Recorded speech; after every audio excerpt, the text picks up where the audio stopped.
ఇక్కడ list of APS required అని చెప్పి లిస్ట్ అవుట్ చేసుకున్నాము ట్విట్టర్ లాంటి అప్లికేషన్ చేయడం కోసం. మీకు ఇందులో login, sign up, view profile, edit profile, this is common to any kind of application. మీకు రిమైనింగ్ వాటికి మాత్రమే ఈ ఆపరేషన్స్ మారుతూ ఉంటాయి. అండ్ ఏ అప్లికేషన్ అయినా క్రడ్ ఆపరేషన్ అంటే మనం డేటాతో డీల్ చేస్తున్నామంటే ఈ క్రడ్ ఆపరేషన్స్ తోనే ఉంటుంది. క్రియేట్, రీడ్, అప్డేట్, డిలీట్, ఈ 4 ఆపరేషన్స్ మీద ఉంటుంది. అండ్ మనం దానికి వచ్చేసరికి ఈ హెచ్టిటిపి మెథడ్స్ వచ్చి క్రియేట్ కి పోస్ట్ మెథడ్ యూస్ చేస్తాం, రీడింగ్ కి గెట్ మెథడ్ యూస్ చేస్తాం, పుట్ కి అప్డేట్ కి put our patch method use చేస్తాం, డిలీట్ కి డిలీట్ మెథడ్ యూస్ చేస్తాం. ఓకే, అలా మీ అప్లికేషన్ లో అంటే మనం అక్కడ వచ్చేసరికి అమెజాన్ లాంటి అప్లికేషన్ ఒకటి చేస్తున్నాం కదా, దానిలో మనకు ఏ ఏపీఎస్ అవసరం అవుతాయని మీరు లిస్ట్ అవుట్ చేయండి. ఓకేనా? అండ్ దీనికి సంబంధించిన చేంజెస్ ఏమైతే ఉన్నాయో వాటి వరకు నేను సపరేట్ సెషన్ లో కనెక్ట్ అవుతాను. మీరైతే ఇందులో ఉన్న కాన్సెప్ట్స్ మాత్రం ఫాలో అవుతుంది. సపోజ్ డిబి కనెక్షన్ అనుకుంటే దాన్ని మాత్రమే ఒక సపరేట్ ఫైల్ లాగా చేయాలి. మోడల్ లాగా కాదు.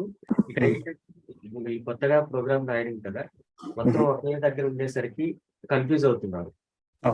దానికోసం సెగ్రిగేట్ చేసుకోండి.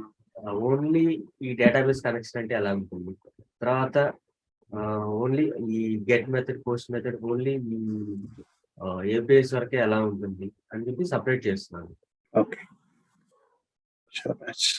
శాంపిల్ చూపిస్తాను. అలాగా మీరు ఇండివిజువల్ ఫైల్స్ లో చేసి దాన్ని మన మెయిన్ ఫైల్ లో ఎలా ఇంటిగ్రేట్ చేసుకోవాలని చూడండి. ఓకేనా? డిబి కనెక్షన్ చేసుకుంటాను. ఇందులో మనకు ఈ డిబి కనెక్షన్ కి కావాల్సింది ఇది మాత్రమే.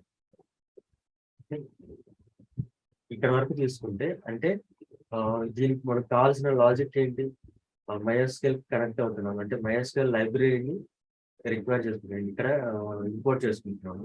తర్వాత దాన్ని ఒక వేరియబుల్ లో తీసుకుంటున్నాము. తర్వాత ఈ కనెక్షన్ వేరియబుల్ ని క్రియేట్ చేస్తున్నాం using MySQL library. MySQL dot create connection అని చెప్పి post name, user name, password, database, మనం ఏ డేటాబేస్ కనెక్ట్ అవ్వాలి. ఈ డీటెయిల్స్ అని నేను ఆల్రెడీ షేర్ చేస్తున్నాను వాట్సాప్ గ్రూప్. ఎవరైతే కొత్తగా జాయిన్ అయ్యారో వాళ్ళ కోసం మళ్ళీ షేర్ చేస్తున్నాను. మీరు క్రియేట్ చేసేటప్పుడు ఏంటంటే దానిలో మీ నేమ్ ప్రిఫిక్స్ గా యాడ్ చేసి తర్వాత టేబుల్స్ క్రియేట్ చేసుకుంది instead of missing of others data. Basic question ఏంటంటే టేబుల్ నేమ్ లో హ్యాండర్స్ స్పెషల్ క్యారెక్టర్స్ అలౌ చేయవరా? యాక్చువల్లీ ఓన్లీ అండర్స్కోర్ మాత్రమే సపోర్ట్ చేస్తుంది. అండ్ మీకు ఫస్ట్ స్టెప్ నుంచి రావాలి అంటే రిక్వైర్ MySQL అంటే MySQL కనెక్షన్ తీసుకుంటున్నాం.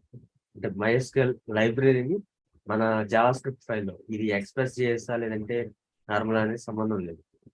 ఇక్కడ మనం నార్మల్ ఒక జావాస్క్రిప్ట్ ఫైల్ క్రియేట్ చేస్తున్నాము. అండ్ దానిలో ఇది ఒక జనరిక్ థింగ్ అన్నమాట. మనం వేరే ఒక లైబ్రరీని ఇక్కడ లోడ్ చేస్తున్నాం. ఓకేనా? తర్వాత connection equal to MySQL dot create connection. ఇది